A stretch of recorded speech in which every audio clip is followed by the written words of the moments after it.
All right. Hello, everyone. Welcome to this episode of What's Next. I'm your host, Matthew Quinn. And today we are going to talk about awkward conversations. Now, we're probably all pretty used now to the multiple awkwardness of working on Zoom and talking to each other electrically. But throughout life in theater, there is often awkwardness associated with things like discussing money and contracts. And of course, the very important issue of race relationships and accountability that theater is looking at this time. All of it involves kind of a look at awkwardness in the conversations. So for today, I'm very excited to be discussing this with two wonderful gentlemen. I'd like to bring the first one out, Mr. Blair Russell. Hello, Blair. Hello. Blair is an independent theatrical professional with a wide range of experience in commercial and nonprofit theater, consulting, producing, and investing. As a producer, Blair is most proud of bringing Slave Play by Jeremy O. Harris to Broadway.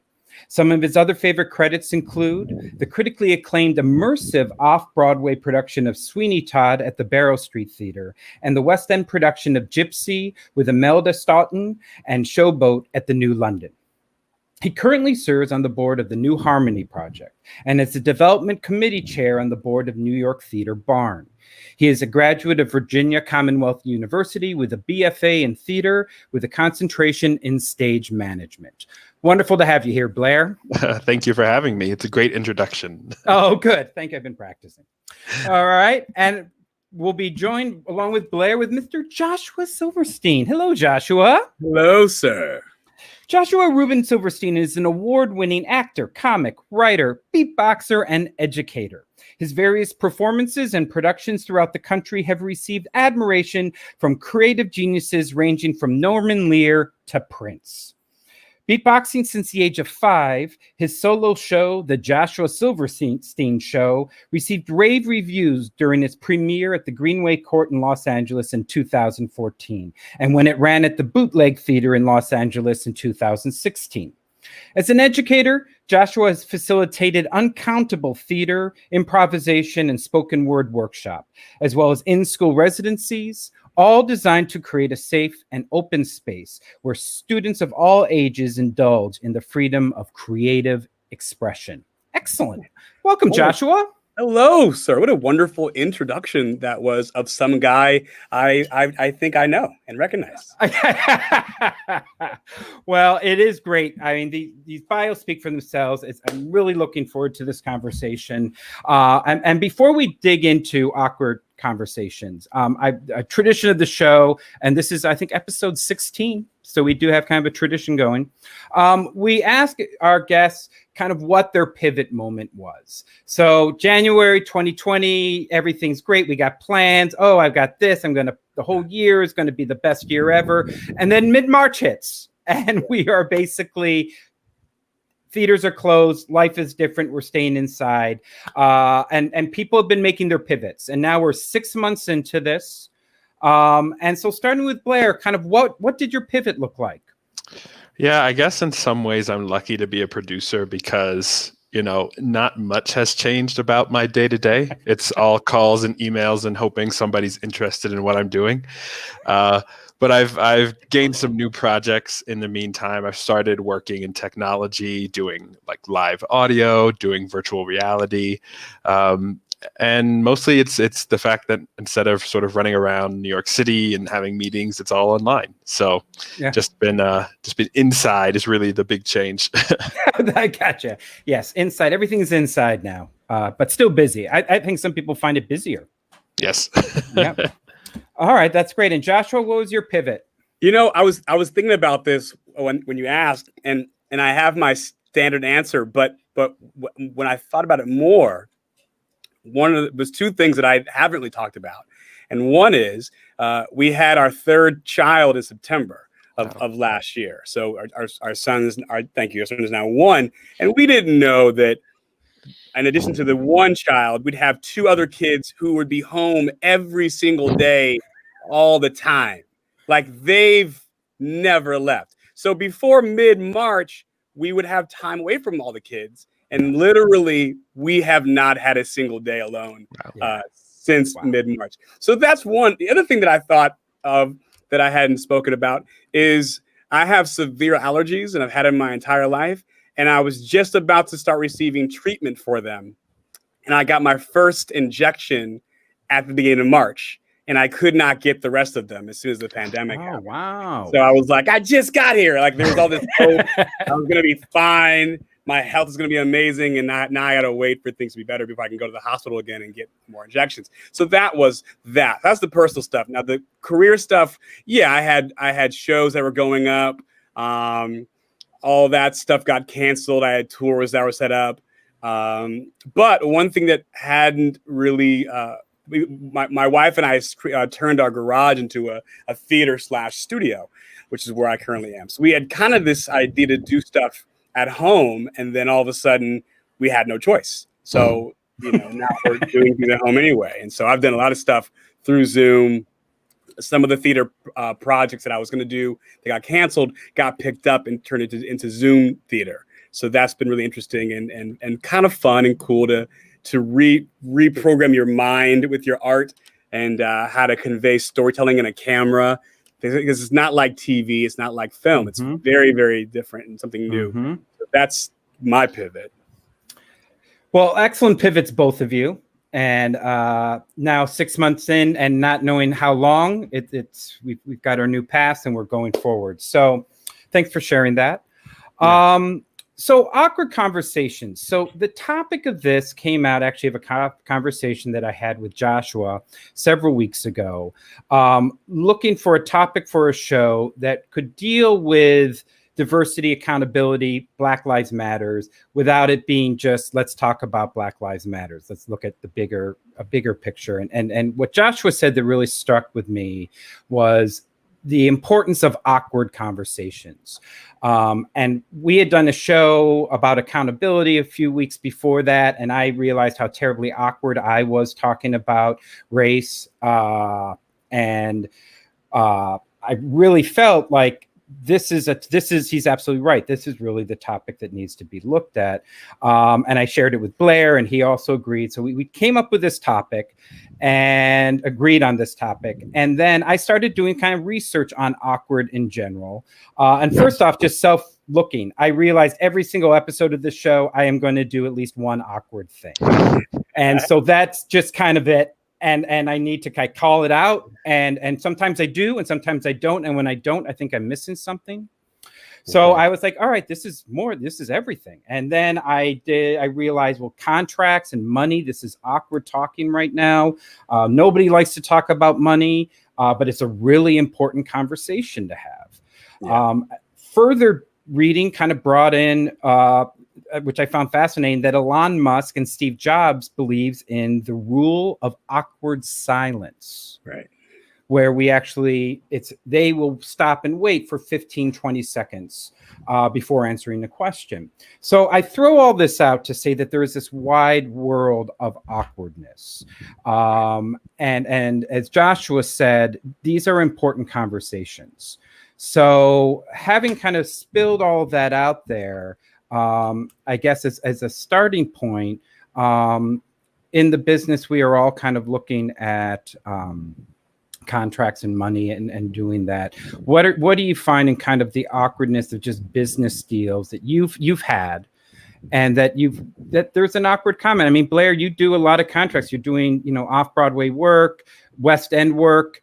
Do you have these awkward conversations with that? Yeah, I mean, I guess part of it these days is that awkward conversations seem to be more one-sided, in the fact that generally one person is very confident in their position or where they're coming from, and it's like the other person who doesn't know. And I say that in this moment because I think within the industry as a whole, there's been a real reckoning around some things that are happening, and it's always awkward when I get into a conversation with somebody who hasn't been paying attention or doesn't know what's going on. And I'm just like barreling through, like, this is the way it is, and I don't see how you could imagine it would be any different, and they're still sort of like 10 steps behind. So those conversations are happening, yes. And I mean, are they awkward for me?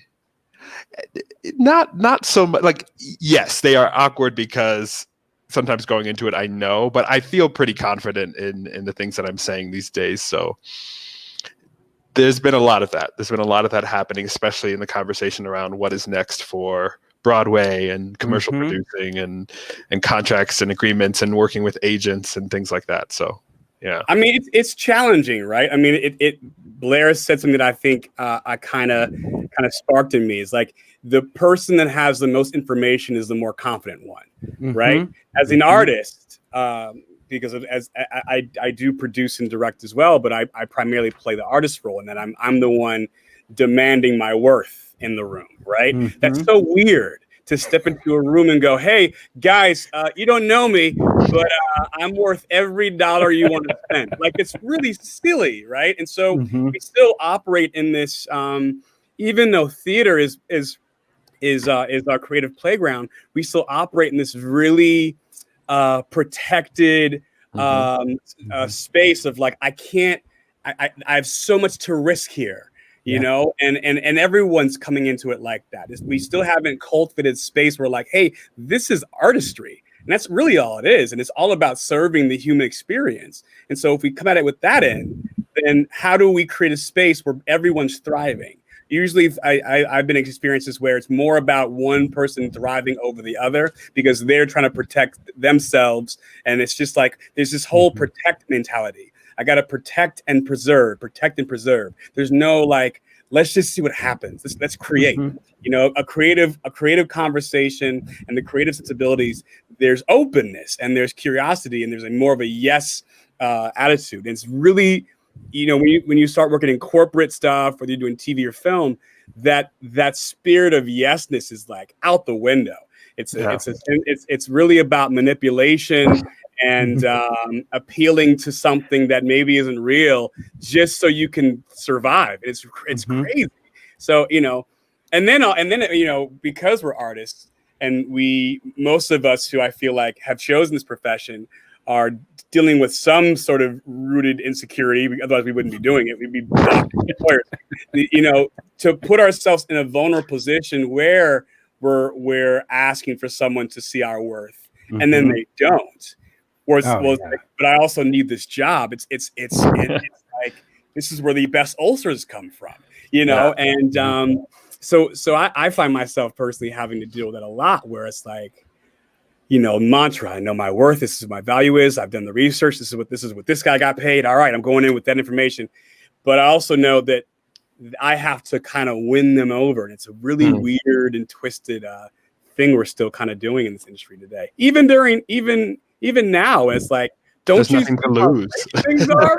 Like, come on, be human with me for one moment. Like, this is still the same team here, you know. Well, I would add, and the TV level as it grows, that sense of selling yourself. What's interesting now, and I mentioned a little bit in the beginning, and as you said, you got nothing to lose, Blair, but there's been a few articles, there's been a lot of talk, I know, with other producers of how are we valuing what we're doing now? And this awkward sense of, am I going to do a virtual tip jar? Oh, is that devaluing it? Or no, I'm just going to make it $5. Well, maybe I'll do tiers, and I'll do 10, 20, 30. So there's this really kind of debate of that value. Like you're saying, Joshua, you have to kind of pitch yourself, the value of it. It's in this new medium that nobody knows. A lot of people, you know, the Met and Geffen and all these other theaters are giving away free stuff. Yeah. So there's an internal awkward conversation I feel like I'm kind of having. We pretty much set our value at 0, and we have not improved our product. And now we're like, oh, we don't have any money, and everyone's surprised. Yeah. And, you know, we could go into that awkward conversation where we, as an industry, theater-wise, have not pivoted well and have not done what we needed to do to survive this moment, because people were sort of sitting around twiddling their thumbs and thinking things would be fine. And now we're we have to come up with new things if we're going to charge people, because we can't say suddenly every virtual benefit and concert is going to be $10, $15. So exactly, what are we going to do? You know, we and don't I know. keep thinking about that too, like, because yeah, you're right, but like we did start off at zero. It was almost this weird thing of like when the pandemic happened, we were like, all right, guys, art is free.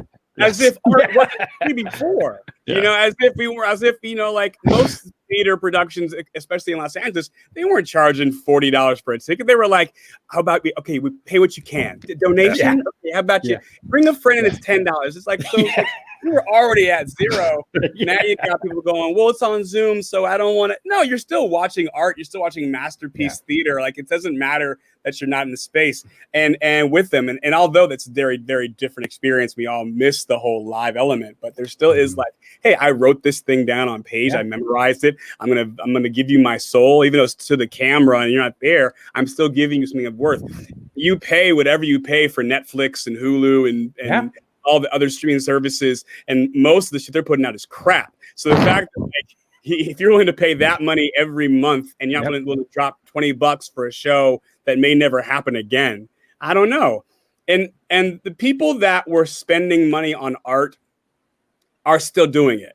That's the thing too. Like, the people that were like really out there buying art stuff, the 1% or the 2%, they're still spending that money on art stuff. And so it almost does us a service to tell the world that our value is zero. And because then the world's like, well, your value is zero, so that means you're not really worth anything. And then what do you need $10 billion for when you you're worth zero. Do everything for free. And then the 1%'s like, no. Jerry just did his social for free, and his show was great. He had a whole band, and it was free. Why do you want? Well, they were saying this. One of the articles I read in particular was how, and you probably remember back, .com, internet explosion, every single newspaper went online, paper started disappearing, and they basically were doing kind of a free model. And then you get these awkward, like, get the New York Times for 4 months for $1. And it's a crazy concept. And it's, you know, they're like crawling back, they're coming back begging for $1.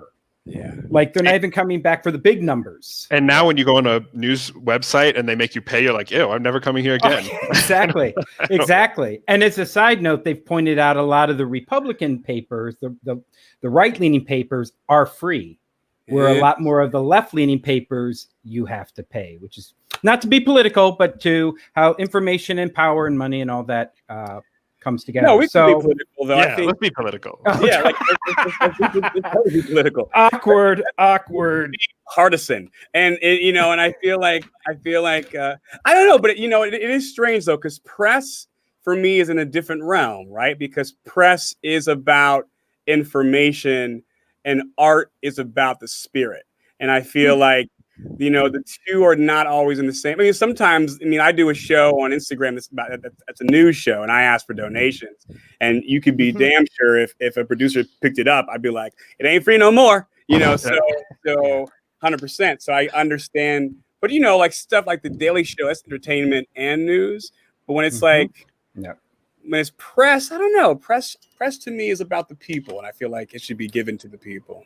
So it should be free. It should be. This is valuable information that people need to make decisions. Yeah. It's like, I got to watch the debate for free yesterday, and I would have been particularly pissed off if I had to paid for that thing. What a shit show that was. But I'm glad I got it was on free TV, and I was like, oh great. And I have good enough internet to where it was streaming well, and we gathered around the old idiot box, and we all screamed loudly at it. My 7-year-old daughter was like, "What is this garbage?" Like, this is the worst show on Netflix. The worst show on Netflix. What is this? What's the plot? So I think that when it comes to I don't know, certain press, I think if I'm reading it, like I get annoyed every now and then where I I'll hit an article online. And then all of a sudden they'll be like, to finish, you got to spend $2. I'm like, no, come on. These are pressuring me in. Think about if you did that for a show, like you do half the show for free, and then it's like, do you want to see what happens? That's a good idea. I'm a producer. I'm writing that down. You're writing that down. No, you know what? It's even with the way that like the press has handled the switch to online, at least they're demanding now. Like, so I'm subscribed to the New York Times and I pay what I need to pay and I've got it. It is what it is. Mm-hmm. The theater industry, and I use the word industry very, very loosely because it's not. We have no idea how to value things. We have not done a good job of it. And we don't know how to pivot. We don't know how to express our values so that people know, like you said, Joshua, about the press as information, there's a certain value attached to it, whether we believe it should be free or not. But what we do, we're just sort of like running around. Everything is arbitrary. The prices don't matter. What is it? It's like whose line is it anyway? Like the rules are made up in the whatever. That's how it feels. And right now we're realizing that as we're struggling with how we survive this, how theaters are going to survive, shows are going to survive, how people are going to keep their careers going. We have no idea what we should do. And while I'm negotiating contracts for new projects, talking to my favorite people, agents, they literally, so talk about awkward conversations. I think agents literally have not been paying attention. They have no idea what's going on. They've just been sitting, waiting for people to call. And I'm like, how are we still having the same discussions we were having 6 months ago? Yeah. Like, do you know, like, does your clients have other offers? Like, what's going on? And we just don't know what to do because we've never established a value and we don't even know how to change it now. So do we charge people $100 for a Zoom reading or do we charge them $2? And that's the real struggle. Yep. You know, I did a show with Jewish Women's Theater, so JWT. Shout out to them because they're awesome. Theater, RE, not ER. And so we had been rehearsing for a show, and then COVID hit, and we couldn't do it anymore. And so we did it on Zoom, and we did 3 nights, and each night 200 people showed up to watch the show. And so, you know, whereas if we had done it live, we would have had like maybe 100 people per show because it's a 100-seat theater. So we got double the amount of people seeing it. The one thing that was different is you could pay your $40 and then you're paying for just the watching experience. So you can put anybody in that room and have them watch it with you. So we actually had more people watching it because you were seeing it with your family. But I thought, what a cool opportunity. Like, people are going to be able to see things in a way that they've never had before. Suddenly, traffic is no longer an issue. You can literally watch it from your home. And you're also showing it to audience members around the world. And so that like we're opening up the door to what art can do. And like Blair's saying, people still haven't really caught on to the wonderful possibility of where we are right now.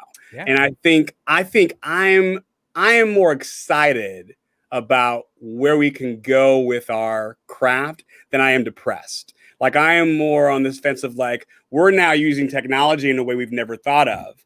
And you know, there's lots of programs that are being built around the Zoom model where like now you can move the squares around, so you can do improv stuff and you can like reach into this square and then the other person's hand, you know, and it's super cool. And, you know, we're you got some people who are thinking out of the box, no pun intended.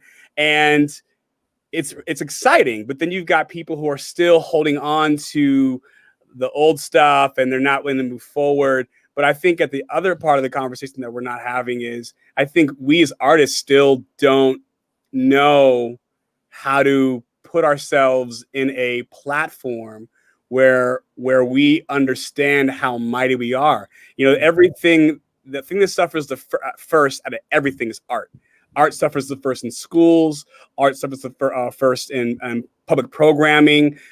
City of Santa Monica shut down its art funding as soon as the pandemic hit. They're like, no, we got to spend our money somewhere else. And it's like, no, art is the thing that's going to help us survive right now. Like, it's going to like the Zoom stuff is helping us stay together. And so if we as artists don't step up and recognize collectively that we are of a crucial service right now to humanity, I don't think we're ever going to move forward. I think we have to stop seeing who we are as creators as less than the doctors and the scientists. Like, we are just as equal and just as much of a noble profession. There's trash art for sure, but there's also trash science. So, like, we've seen it. We've seen some of these scientists go, see it, yeah, like, oh no, COVID's not real. No, it's like, you're a scientist. Why the hell are you talking like that? So there's trash politicians, there's trash doctors, there's trash educators. Like we are in a industry, whatever that word means, where we are of value. We are important right now, and we need to own that. Yeah. Well, kind of like what Blair said earlier too, with, I think you meant in terms of the contract deals, of somebody having more information or the stronger side or knowing what's going on, that they get what's going on and the awkward person may be on the other side. I think kind of equating that to this is, I'm hearing solo shows making $1,500, $2,000 a night. Unheard of in the solo market. Right. And they're going out, they're saying, no, $15. It is 15. I'm saying that. You go, maybe my significant other can come in for free or whatever, but they're holding to it and they're getting it. Yeah. And then a lot of other people are just kind of giving it away. And it seems like you've got to kind of take control of that power. Absolutely. And it's that risk. It's saying, you know what, I'm going to charge 15 and there may be two people there.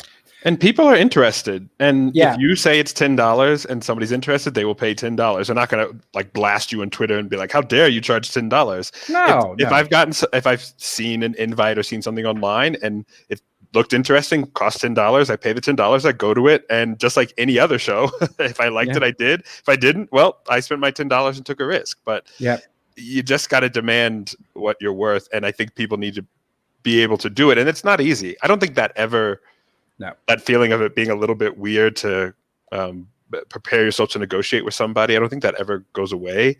No. But you just have practice.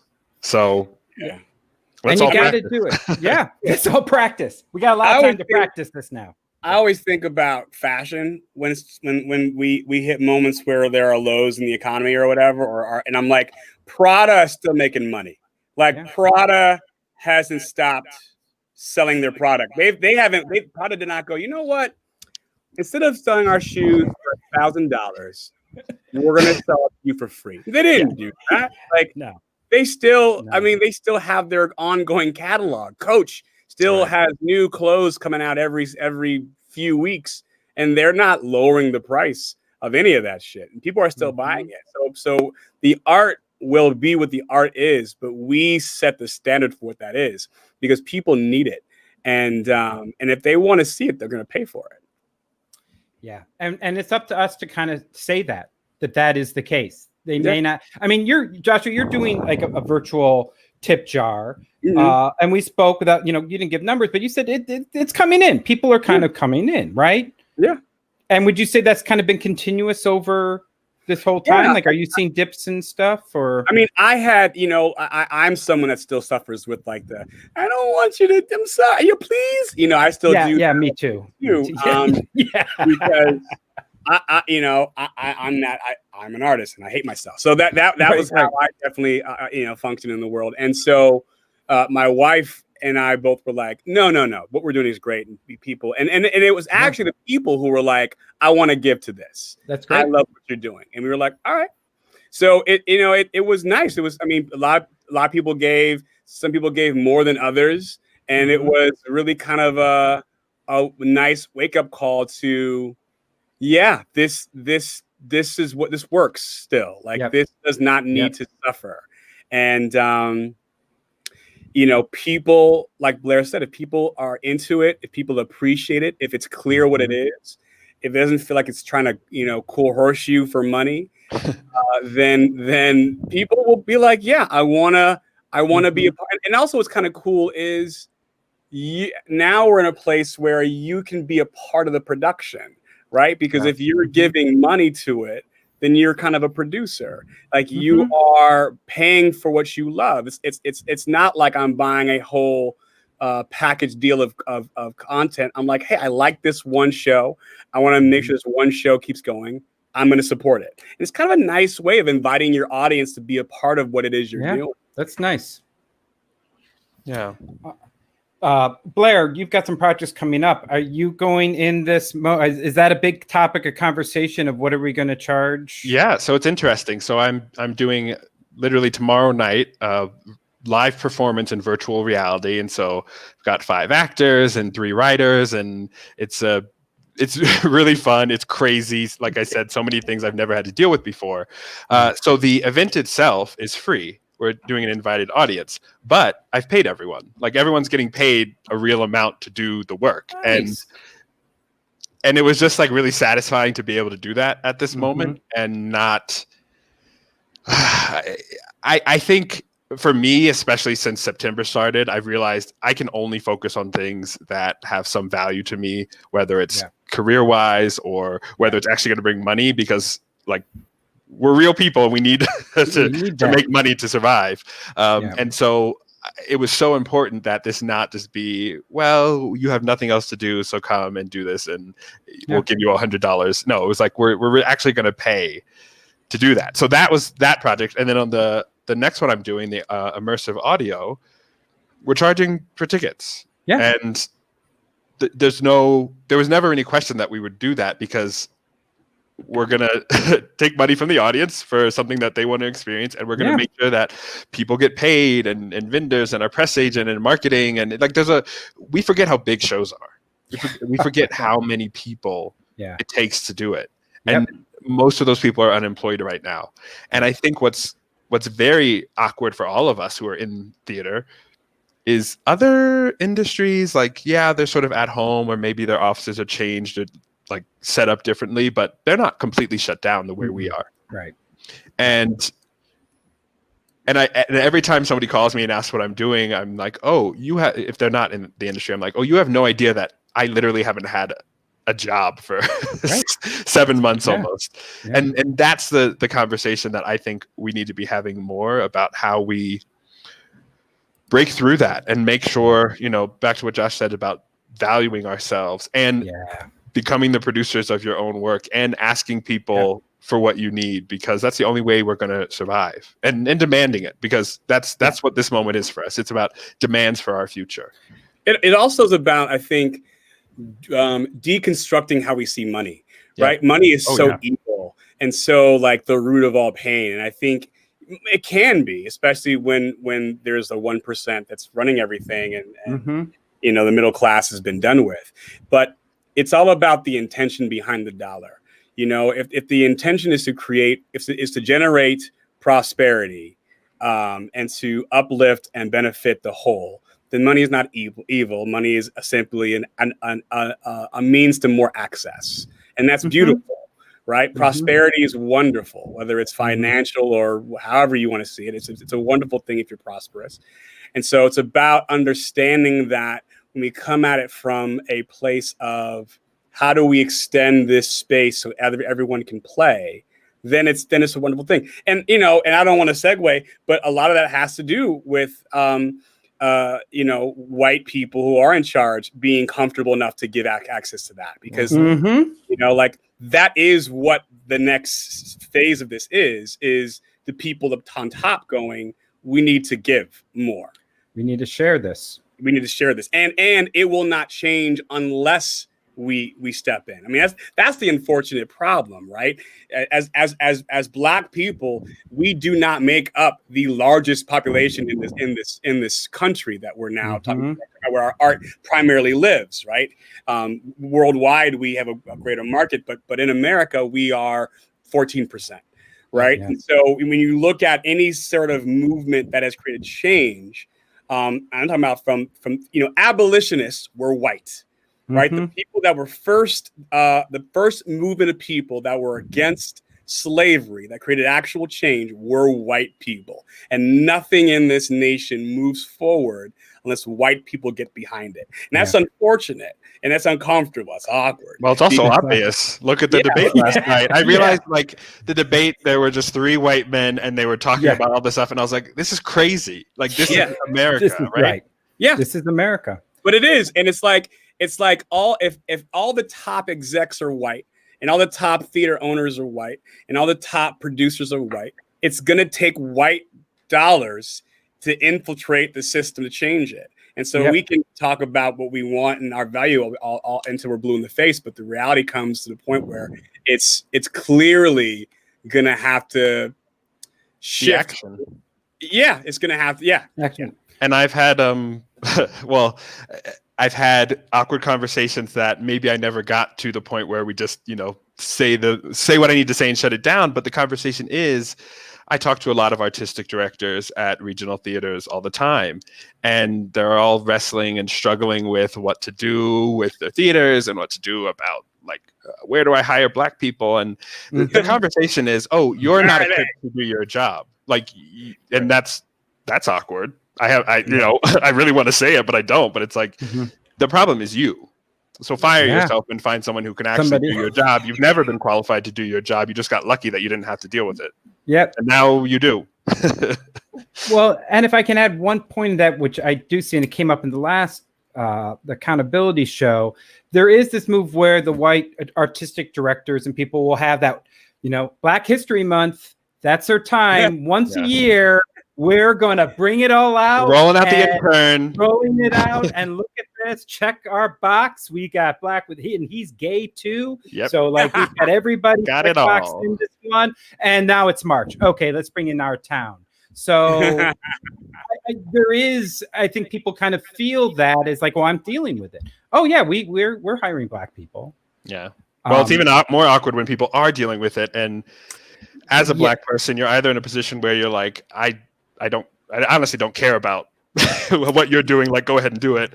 Or it's not enough. And then it's I'm happy for you, but there's more.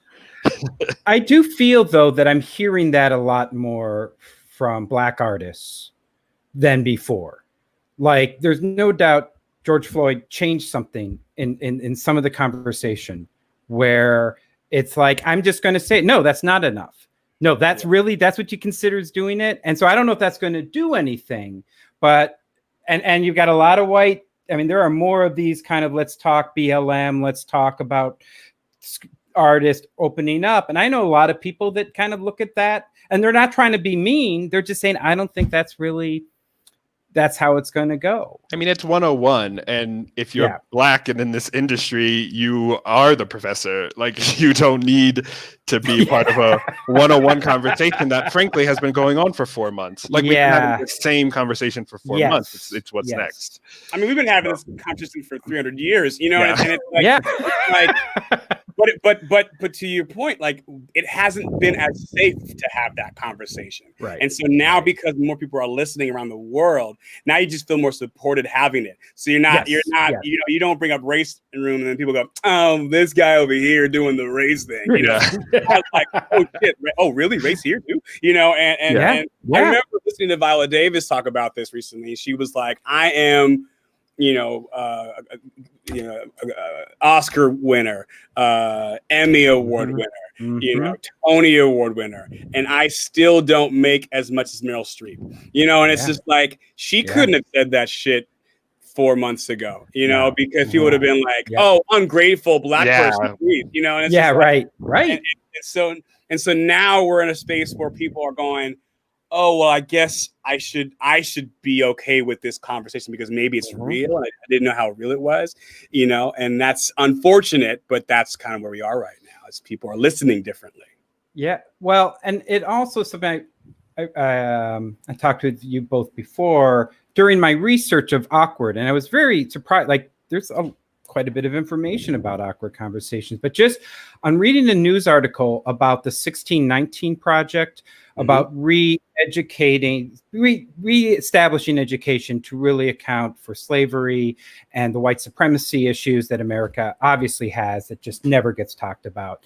Right. And the call, Trump's administration's kind of call why this should be done away was these poor people had to sit awkwardly and uncomfortably to this conversation. Yeah. And I remember reading that, I'm like, okay, underlining that for the show, because that is kind of it. It's if we can't have that conversation, if we can't hear the Tulsa, Oklahoma massacre, if we can't talk about coup that happened in North South Carolina, the only coup in America. That's a problem. We will never get better. Right. And I mean, I was just going to say, we've been sitting in these awkward conversations I've been doing it my whole life. Like, how many conversations have I been in when I'm the only Black person in a room talking about something about theater? And I'm like, do I want my job? Do I want everyone to hate me? Or do I just want to sit here silently and let this very strange conversation happen and just go, Yeah. I mean, but we don't live, we don't live in a world where, like, being wrong is still very hard for people, right? Being wrong is still fundamentally challenging. It challenges our DNA. There's something in us that is it's a survival mechanism. If I'm wrong, I'm dying. And so to be in a space where you're the majority but you're wrong is really crazy for people, because it breaks away their whole foundation as why they exist. If I'm wrong, that means I have been benefiting my entire life in a way that has been profiting off of other people's suffering. And that means I'm a bad person? No. It just means that the system's wrong. And the system is designed for you to benefit and for us to not. And so it's like, if you are not comfortable with owning up to that and being like, yep, I benefit because of the system, then it's like, you know, you take that away from people and be like, well, what do I do now? Do I lose? Well, maybe for a week, but like, you'll be okay, you'll recover, it'll be fine. You know, there's a lot more of you. So I still think that a lot of it comes down to, though, this creating a space. How do we create spaces to have these conversations in the art world where people get to be wrong and move from that space? How do we do that? Because, you know, the redoing education, and all of a sudden people become so scared and angry about that, specifically the right, comes out of, I don't want people. I mean, Trump said, I don't want people to grow up hating America. It's like, well, fine, but you know, we fucked up a lot, right? Like, you know, it's like my parents. Like, my parents are two beautiful people who fucked up a lot.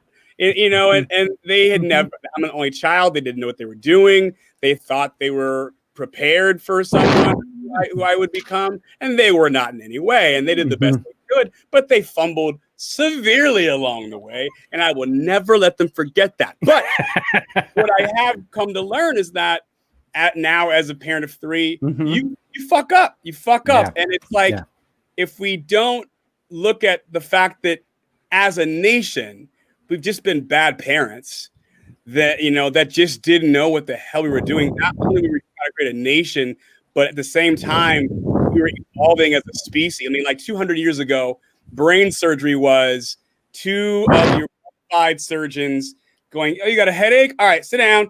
We're going to cut your brain open. We're going to walk off the brain, and then we're going to put it back. Oh, shit, you're dead. Full vitamin. Oops. Next. Brain surgery, right? So, like, we've always been doing a lot as a nation, trying to figure ourselves out, trying to do its best, trying to make a profit, trying to divide ourselves from the rest of the world, be the best. And along the way, we just kept fucking up. And it got scarier and scarier to admit that. And then it was, well, shit, we're here now. Let's just say we're sorry and keep going. And it's just, it doesn't work like that.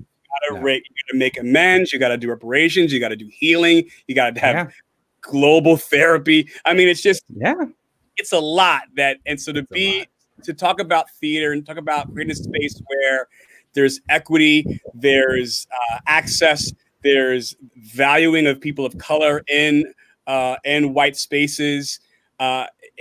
You have to create the space of like, all right, you're gonna be wrong a little bit, and that's okay. But that's how we create the change that makes it so we can all thrive together. Do you think it's? I have a soon to be 18-year-old. Okay, I'm very sorry. No, we got blessed. She's like incredibly chill and very open-minded chill now because she's not 18. Right. All right. Fair enough. But I do feel like the younger generation, they're kind of being taught this. They're kind of aware of it more. Whereas the older generation, I don't want to say it's like lost to us. And some people are going to get it, some not. But that sense of wrong, claiming wrong, like for an older generation, I think is tough. Whereas the newer generation is kind of being trained to come up. They're learning about Tulsa, Oklahoma. She wanted to go to the protest. She's like very much feels a part of this. And so is this just like time's going to go? Like, I don't know if any of the Southerners are suddenly going to have, I don't want to pick on Southerners, but say Trump racist people are suddenly going to go into a room and talk about the history of 1619 and are going to suddenly go, oh, you know what? I have been wrong my entire life. I just think maybe the difference in generations is even less about what we're learning and what we're experiencing and more about our perspective on the country. So many people grew up in an era where America was the greatest country in the world and the richest and the most powerful. And generations, people who are turning 18 have literally just lived through like tragedies and bad times. That's true. And so and all we've ever talked about is how China's, growing and overtaking us, and we have to back all these other countries. And so I think their perspective on even how we talk about this country, how we talk about ourselves is different. And it's much harder because we're also asking older people to look back and say, yep, you were terrible when you were 16 and when you were 5. And like everything you did and everything your parents did was awful. And your parents were probably those racist people in the pictures. And like, that's a lot. Like, that's a lot for people to handle. So they are, I don't think, I mean, you know what? If in the debate last night, like, there had been a real conversation around race, because you'll notice Trump actually never talks about race. Never. Ever. No. And I guess I don't know if it's a tactic or just he literally is unable to. But to me, the solutions are difficult, but the questions we need to ask are very simple. And we haven't even started asking questions. And I think if like our president could just start asking questions, that would do a lot to move people forward. All we're doing right now is like, it's not even a battle between black and white. It's a battle between like Trump supporters and Antifa. It's like, why can't we just have a conversation about what is happening? A discussion. Why can't we share? Why can't we communicate? Because it's so scary to be wrong. And people don't feel like it's a safe space to be wrong. And I realize that we have spent the history of this country, I guess since the end of the Civil War, or at least civil rights, has been, it's wrong to be called racist. It's not wrong to be racist. Because that's all people care about. Yes. Right? Oh, yeah. People act racist, but it's only when you say you're a racist. Oh, I'm not a racist. Oh yeah, I mean Archie Bunker was a self-proclaimed bigot, and so, but he was such a metaphor for the world that the world didn't pick up on. Like it was almost too funny and too good. Because people were like, "Oh, I didn't get that was me. I'm Archie Bunker. I didn't realize." Right. And so I think those conversations that Blair is talking about need to happen. I mean, it is interesting. Like Chris Wallace definitely flat out said, "Do you denounce white supremacy?" And Trump did a weird thing where it was like, it wasn't even, I don't even know. It's almost like his brain did a hiccup. And he was, and he was trying to, and then he said, "What do we call them? Call them what?" And he said, the Proud Boys. And he did what he said. And then he came out, I think today, and was like, I didn't know what the Proud Boys were. I didn't know what that was. And I'm like, you don't know what that is? Like, what are you talking about? You don't know what white supremacy is? Like, you don't know what anything is? No, right. Yeah, I don't. Right. How do you not? So it almost feels like, I always think about how it must be to have so much money that I get to live a life completely void of that kind of, I mean, what are my shits like? Like what that must, I mean, I must change it. Like taking a shit must be very different for him. He does sit on a golden toilet. Toilet. Yeah, he does, right? And so it's like that when you're, I mean, to me, that was like, oh, your level of ignorance is a force field. Like it is impenetrable. Like we are just not going to break through that. No. Because there's no gain for you in that world. Like you don't win. And you're opposed to any form of dialogue where you don't come out on top. Yep. That's the problem. Yep. That's it. Yeah. To be wrong, to lose power. It's if I give this other people power, I'm going to lose. It can't be that we can share it and both benefit. Right. Equity. It's I'm going to lose. If I give this to you, then I'm going to be less. That's the fact that he has all these people behind him and months to think about these things, and he couldn't come up with a statement that sounded like he may have cared about the issue. Like, I mean, it's scary. Weird. Yeah, that's scary. And vote for Biden, but the way he answered the question, he even had trouble articulating himself, and it's like that's our top choice. Somebody who still is not 100% sure how to communicate about these issues, and then the person we have in power, if they see like the word race, white supremacy, Proud Boys, like I guess their brain just censors it, and they suddenly become incapable of thought. So it's scary. I will say, and I agree, they both kind of muddled it, but in terms of the awkward conversation and the free nature of doing it, this came up earlier too. Biden did call out that his son was an addict, and that was probably a very awkward thing to say. And I have to say, watching it, that was a win for him. Yeah. Like that was wow. He did something that not a lot of people are able to do.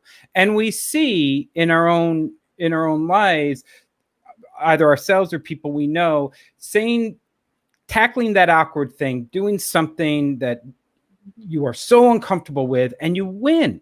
And yet our brain doesn't realize that, if I did that, I think I'll be okay. Being wrong is going to be okay. It's really scary. I mean, like how awesome would it have been if Biden had, Trump brought up his past with incarcerating African-American youth and brown people because of the drug charges years ago. And I always look at that as like, here was a white man who was scared of all the drugs. And he was like, he didn't have all the information. He just knew what it looked like. And he made a decision based on what it looked like. And he was wrong about it. And he fucked up. And it would have been great if he'd been like, look, that was that time. I would do things differently now. I understand how we, disproportionately locked up brown and black people. And that wasn't right. And a lot of them are still serving their sentences and they should be released. And, that would have flipped it immediately, because then it's like, oh, okay, I get it. Anything I call on you, you're going to be able to own it and accept it and move forward. Trump is incapable of owning anything and being accountable for anything. And so I did want that to happen, but the cocaine thing was a win for me as well, because we need more of that. I mean, I just think about like what kind of, like how amazing would it be to walk into a space where that's the kind of experience you have with anybody, where it's like, I'm giving you permission to be a human being who is flawed and has made mistakes. And I'm not going to judge you as being horrible as long as you're able to admit that you've made the mistakes, That could be the safe place. Yeah. Blair? The theater could do that. It just means having less Trumps in our industry, which we have a lot of. And theater, we put our values on stage, and then behind the scenes, we never actually follow through with them. I am nervous. I'm nervous because I know that we, especially Black artists, people of color, are demanding a lot, and a lot of white people who have power in the industry, their response is going to be more like the Biden we saw rather than the Biden we want, which is, I don't know how to admit what I've done wrong, and I don't know how to lean into changing it, but they will at least recognize it. So I guess we start there. And if things don't change the way we need them to or quickly enough, I think then it really is going to be a reckoning on like who works for who and how, and whether I would work with certain people, ever again. So the industry's got a lot to do. And let me ask you, Blair, and I don't know if you saw this, it was a perfect segue to this. We've actually had some comments coming out from out there, and one in particular from Piano Fight Films, and Piano Fight is a company up in San Francisco. This is a great convo on race. Curious to know from Bali and Joshua, I think that was Blair, how well equipped the theater is to tackle racism, like more or less equipped than, say, the music industry or the hotel or tech industry. I mean, you mentioned, Blair, that you're throwing a lot at these producers, producers whose theaters are closed. They have laid off 70% or more of their staff, and now you're asking, to be more in part. Can the theater do this? Is it fair to ask the theater to do this? Or that's a silly question, but is it?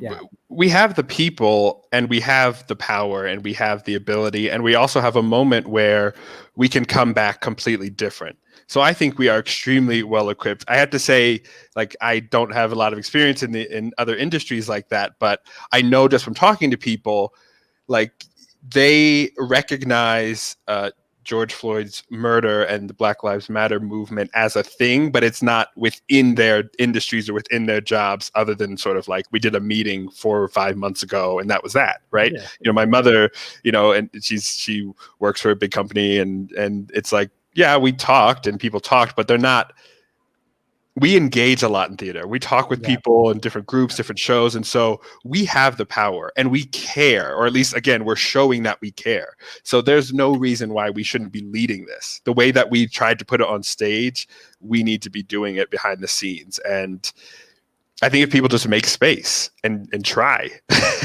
and lean into being wrong and accept that, like, you're going to do something and I'm going to tell you, like, nice try, but it wasn't 100%, and let's keep going, because that's what we want. We want to work together. Yeah. So we are equipped to do it. We just have to work hard. And I think one of the words that I think is becoming a dirty word is radical. And I think we do need radical shift. Like, I want things to be radical. Like, let's have drastic and dramatic change that is uncomfortable, because then it's changing. And so, Piano Fight Films, I think that the tools are there. It's just going to take sacrifice. Yes. And I think real shift and real change takes sacrifice. Real activism, real protest is about sacrifice. The music industry did a very interesting thing that caught on. It was Blackout Tuesday, and their whole thing was, we're going to silence ourselves on this day, but music hasn't been released on a Tuesday in years, so they didn't really sacrifice anything. They just were very performative in their demonstration, and it was a great feeling but it all kind of went haywire, and people don't understand how social media works and all the algorithm stuff. But the point is like, it does take radical sacrifice, and I think theater companies and the theater industry and all other media industries and outlets who want to see change, who want to see equity, who are really interested in it, are going to have to understand and get on board with, what am I willing to sacrifice so things can be better for not just me, but for the people who are demanding it be better for. And theater's so risk averse. Commercial, nonprofit, it's all about avoiding risk. So how do we say you're going to have to risk everything? Because that's what it's going to be. It's going to be risking everything. I mean, Jeff Bezos does a thing. You mentioned him earlier, and he talks about what's the thing about making decisions.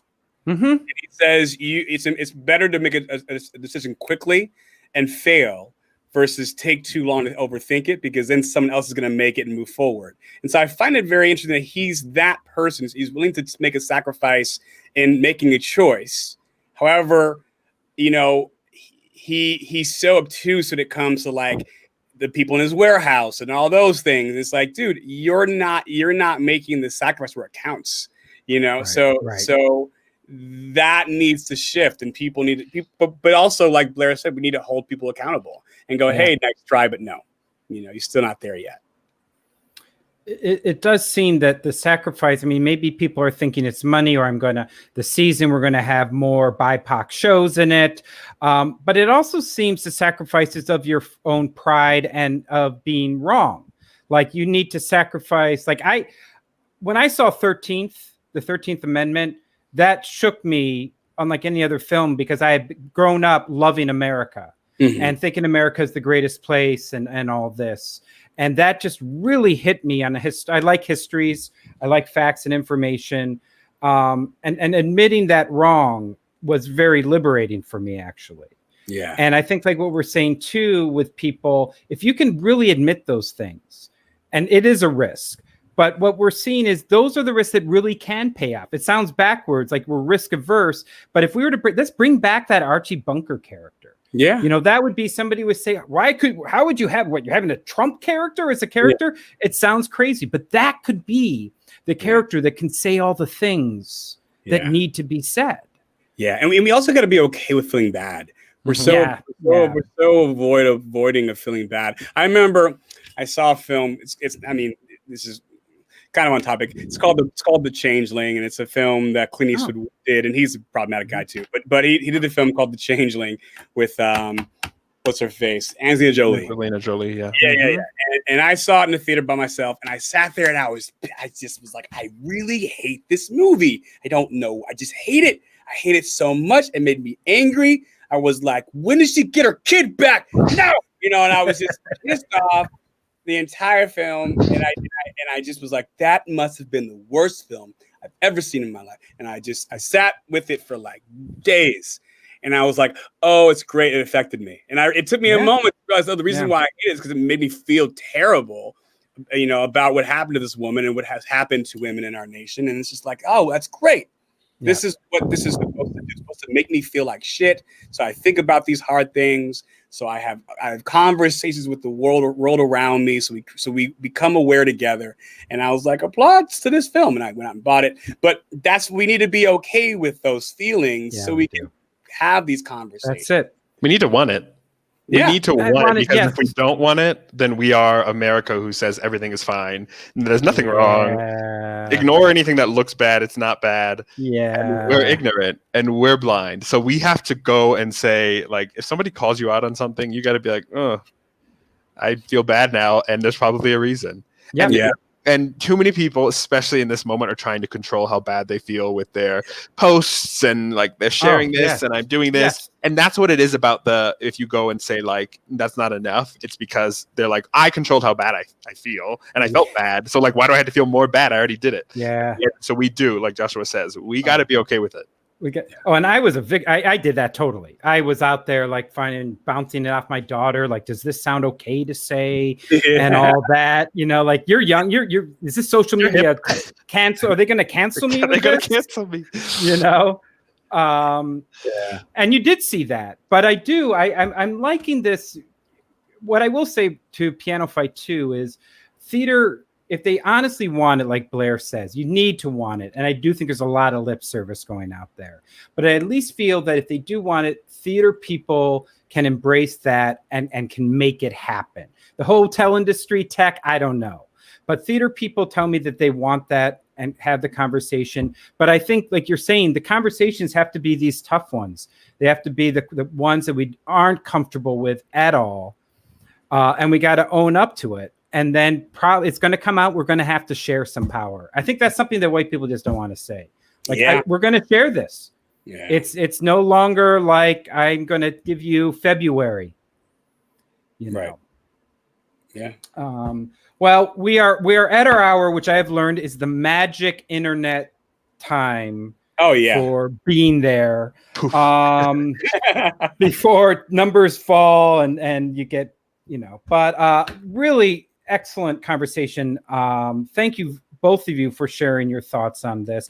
By no means have we solved any of the problems. We fixed racism, guys. We did it. Fixed it here. I'm forwarding this to Trump and Biden, and I think this will kind of begin it. Yeah. But I personally, like, just looking at awkward conversations and what I've learned in history. Like, I read what Black Lives Matter's mission was, and that was very fascinating. So I think it's important for everyone to educate and to have those wrong conversations. Any follow-up, any final period you want to put at this? Or this conversation wasn't awkward at all. So how do we make this one awkward? You know what? I'm best when the camera's not off. Trust me. My last conversation, I was so awkward. But I'm learning. I actually feel these are helping me. So maybe nobody else is going to change. But yeah, it wasn't awkward. It was actually very good. I'd say I want to end with talk to more Black women. Yes. Specifically Black women. Just talk to more Black women. Like find an opportunity for you to, on a Zoom call or socially distanced, sit down and have a conversation with a Black woman where all you do is listen.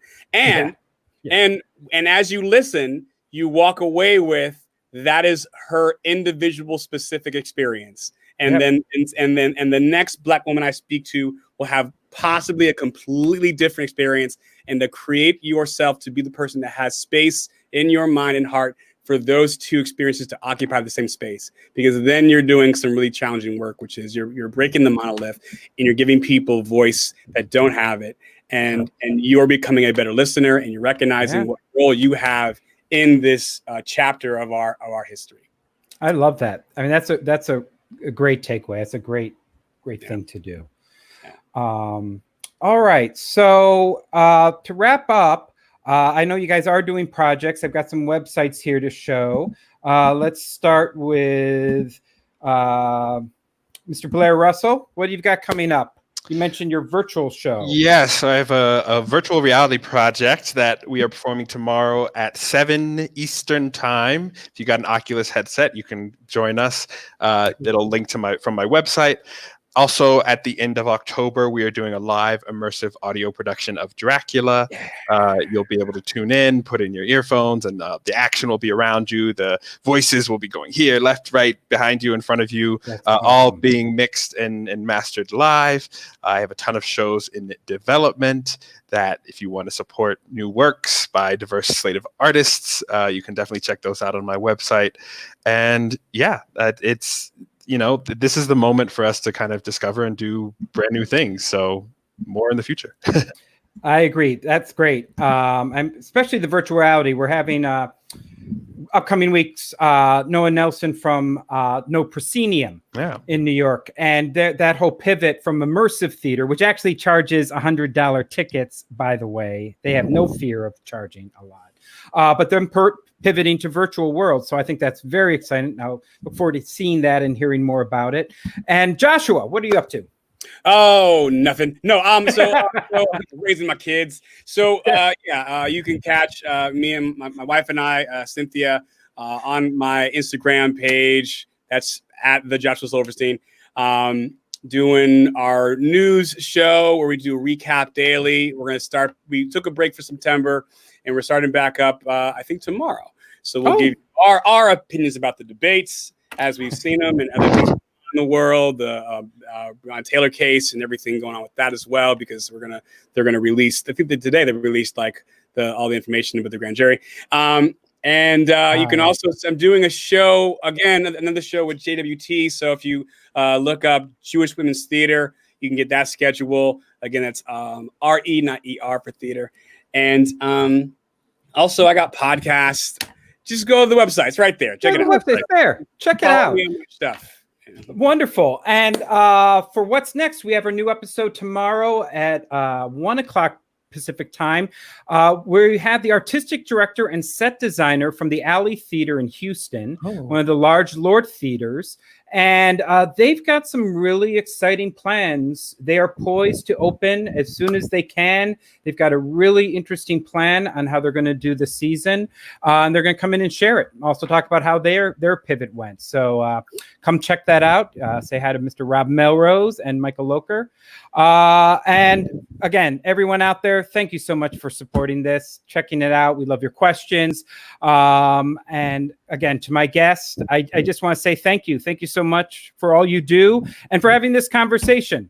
As awkward as it wasn't, I think some really good things came out of it. At least I got some good takeaway. So thank you guys both. And everyone, I'm going to hit my magic button and sign off. Thanks, everyone. Bye now.